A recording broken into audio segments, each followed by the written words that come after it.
Welcome to Suman TV. నేను మీ Naveen. సామాన్యుడితో Suman TV, సామాన్యుల కోసం సుమన్ టీవీ. నేను ఇప్పటి వరకు 100+ డాక్టర్స్తో ఇంటర్వ్యూస్ అయితే చేశాను.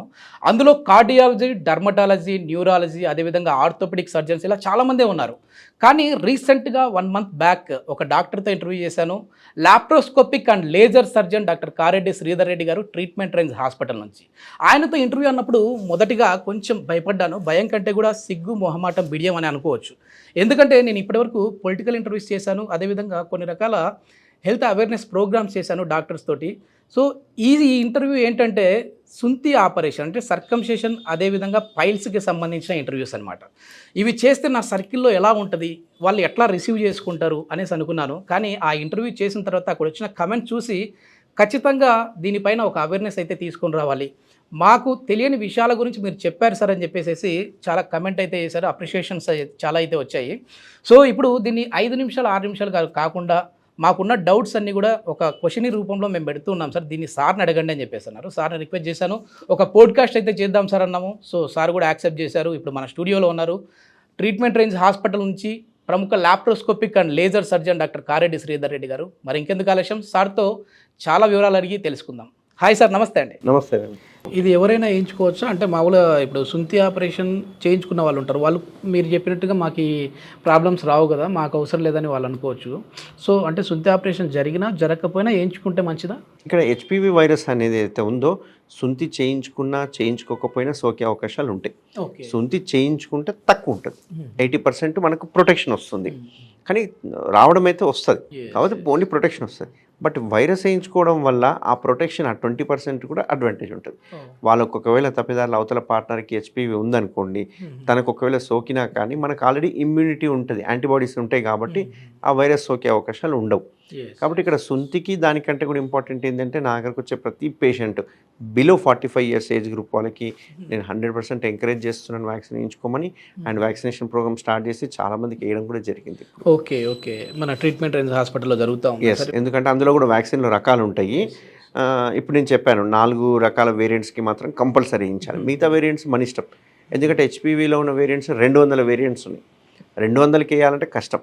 కాబట్టి క్వాడ్రీ వాలెంట్ అంటారు, అంటే 4 స్ట్రెయిన్లకు కలిపి ఒక వ్యాక్సిన్ వచ్చింది. సో అది మన గాడాసిల్ అని, సర్వావ్యాక్ అని, ఇట్లా చాలా రకాలు ఉన్నాయి. తక్కువ రేట్లో ఉన్నాయి, ఎక్కువ రేట్లో కూడా ఉన్నాయి అన్నట్టు. మనం పేషెంట్ యొక్క స్తోమతను బట్టి మనం సజెస్ట్ చేయడం జరుగుతుంది. వాళ్ళు 9కి అంటే 9 స్ట్రెయిన్ కావాలా, 4 స్ట్రెయిన్ కావాలనే దాన్ని బట్టి మనం వ్యాక్సినేషన్ అనేది స్టార్ట్ చేయడం జరిగింది అన్నట్టు. సార్ ఈ జెనిటల్ వార్డ్స్ గురించి కూడా ఎక్కువ వింటా ఉన్నాం సార్. అసలు అంటే ఈ జెనిటల్ వార్డ్స్ అంటే ఏంటి, దీనివల్ల కలిగే నష్టాలు ఏంటి సార్? ఈ జెనిటల్ వార్డ్స్నే మనం వెరుకస్ అంటాము. ఈ వెరుకస్ ఏంది అంటే మనకు అంగం యొక్క ముందల చర్మం కావచ్చు, గ్లాండ్స్ మీద చిన్న చిన్న పులిపిరి లాంటివి పెరుగుతూ ఉంటాయి. చిన్న చిన్న కాయల్లాగా ఉంటాయి. అవి చిన్న గుత్తుల్లా అంటారు కదా, గ్రేప్స్ యొక్క గుత్తులు ఉంటాయి కదా, డిట్టో సేమ్ అట్లే ఉంటాయి. అవి ఎంత ఘోరంగా ఉంటాయంటే ఒక్కొక్కసారి ఇంతింత గుచ్చులు పెరిగి చివరికి పెనిస్ అంటే అంగం ఎక్కడుందో కూడా గుర్తుపట్టలేము. మూత్రం ఎక్కడి నుంచి వస్తుందో తెలియదు, వాళ్ళకి ఇంటర్కోర్స్ చేయడానికి రాదు. సో ఆ గుత్తులు ఒక్కొక్కసారి బ్లీడ్ కూడా అవుతుంటాయి, విపరీతమైన బ్లీడింగ్ ఉంటుంది. ఇవే మెల్లగా క్యాన్సర్గా మారే అవకాశాలు ఉంటాయి. అందుకే హెచ్పివి వలన సోకేది ఏంటంటే ఈ జెనిటల్ వార్డ్స్. ఈ జెనిటల్ వార్డ్స్ కాస్త మెల్లగా క్యాన్సర్గా కన్వర్ట్ అయిపోతూ ఉంటాయి. ఇవి ఓన్లీ అంగం దగ్గరనే కాదు, ఈవెన్ యానల్ కెనాల్ దగ్గర కూడా వస్తూ ఉంటాయి. ఇది సేమ్ హెచ్పివి వలన. కాబట్టి యానల్ కెనాల్ ఒకవేళ వాళ్ళు అట్లా అంటే ఈ సింటమ్స్ మీరు చెప్తుంటే నాకు అర్థమవుతుంది, పైల్స్ కూడా కొంచెం అట్లానే టచ్ అవుతుంటాయి కదా, దానికి దీనికి డిఫరెన్స్ ఎట్లా వీళ్ళు కనుక్కోవాలి? పైల్స్ అనేవేమో లోపల ఉంటాయి, ఈ జెనిటల్ వార్డ్స్ అనేవి స్కిన్ మీద ఉంటాయి. కాబట్టి యానల్ కెనాల్ చుట్టూ జెనిటల్ వార్డ్స్ ఉంటాయి. ఈ జెనిటల్ వార్డ్స్ కొంచెం ఇమ్యూనిటీ తక్కువ ఉన్న వాళ్ళకి వస్తుంది, అంటే హెచ్ఐవి కూడా పరీక్ష చేయించుకోవాలి.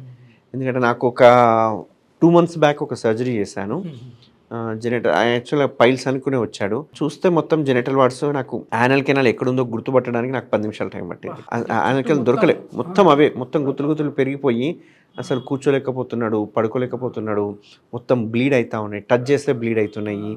చూస్తే హెచ్ఐవి పాజిటివ్ ఉన్నాడు పేషెంట్ కూడా. సో పాజిటివ్ ఉండే వరకు ఏమైందంటే దానికి ఇమ్యూనిటీ తక్కువ ఉండడం వల్ల ఈ రకరకాల క్యాన్సర్స్ రావడము, హెచ్పివి వైరస్ సోకడం, ఇట్లాంటివన్నీ జరిగింది అన్నట్టు. సో తనకి ఏంటంటే మనము నీట్గా తీసేసి యానల్ కెనాల్ని మంచిగా క్లీన్ చేసేసుకుని ఆ బ్లీడింగ్ని ఆపేసి దాన్ని బయాప్సీ పంపడం ఇవన్నీ జరిగింది. సో పేషెంట్ ఇప్పుడు హ్యాపీగా ఉన్నాడు. అంటే ఇప్పుడు ఒకవేళ హెచ్ఐవి పాజిటివ్ వచ్చినా కూడా తన లైఫ్ని మంచిగానే లీడ్ చేసేస్తూ ఉన్నారు. హెచ్ఐవికి ప్రాబ్లమే ఉండదు, ఎందుకంటే హెచ్ఐవి వచ్చినంత మాత్రం బాధపడాల్సిన అవసరం ఏం లేదు. ఇమ్యూనిటీ బాగుంటే హ్యాపీగా లైఫ్ ప్రొసీడ్ అవ్వచ్చు, ఏం కాదు. చాలా thank you sir, me valuable time అయితే మాకు ఇచ్చారు. సో దీని గురించి ఒక అవేర్నెస్ ఆల్రెడీ మీరు చేస్తూ వస్తున్నారు, కానీ మన వీడియోస్ కింద కమెంట్స్ పెట్టిన దాని ప్రకారం వాటికి కూడా మనం ఆన్సర్ చేద్దాం సార్ అన్నప్పుడు, లేదు నవీన్ ఖచ్చితంగా చేద్దామని చెప్పేసి స్టూడియోకి వచ్చారు. సో మంచి వాల్యుబుల్ టైం అయితే మాకు ఇచ్చారు.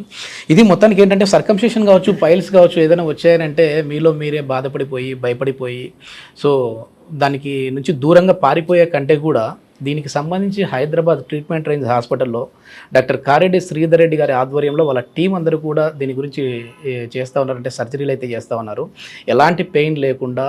ఏదైనా ఈ సర్కంషేషన్కి సంబంధించి అంటే సుంతి ఆపరేషన్కి సంబంధించి ఆ సెన్సిటివిటీ ఎక్కువ ఉండడం వల్ల కొంచెం పెయిన్ అనిపిస్తుంది తప్ప మామూలుగా అయితే ఇది పెయిన్లెస్ ట్రీట్మెంట్ అని చెప్పేసి చెప్తున్నారు. ఈ ప్రాబ్లం ఉన్నవారైతే సార్ నెంబర్ కూడా కాంటాక్ట్ నెంబర్ ప్రొవైడ్ చేస్తూ ఉన్నాం, హాస్పిటల్ వారితో మీరు మాట్లాడచ్చు, అపాయింట్మెంట్ తీసుకోవచ్చు. Thank you sir, thank you అండి.